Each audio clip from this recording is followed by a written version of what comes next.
کیا جمعہ پڑھانے والا معاوضے کا مطالبہ کر سکتا ہے؟ جی بالکل کر سکتا ہے، جمعہ پڑھانے والا بھی کر سکتا ہے اور نمازیں پڑھانے والا بھی کر سکتا ہے، اذان دینے والا بھی کر سکتا ہے، اور قرآن کی تعلیم دینے والا بھی معاوضے کا مطالبہ کر سکتا ہے۔ حلال ہے اسلام میں۔ یہ سارے لوگ، آپ کا کیا خیال ہے، یہ انسان نہیں ہے؟ کیا ان کا پیٹ نہیں ہے جو ان کو لگا ہوا ہے؟ کیا ان کی اولادیں نہیں ہیں؟ کیا ان کی دنیاوی ضروریات نہیں ہیں؟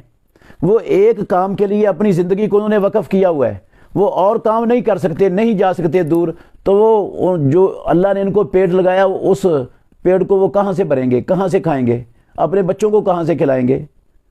یہ بڑی گھٹیا سوچ ہے کہ جو دین کی تعلیم دینے والا ہے وہ اس کو اللہ پر توکل کرنا چاہیے، نہ وہ کوئی کاروبار کر سکے اور نہ لوگوں سے مطالبہ کر سکے، بس لوگ دل کرے تو دے، نہیں تو وہ بھوکا اپنے پیٹ پر پتھر باندھ کے زندگی بسر کرتا رہے۔ یہ گھٹیا لوگوں کی سوچ ہے۔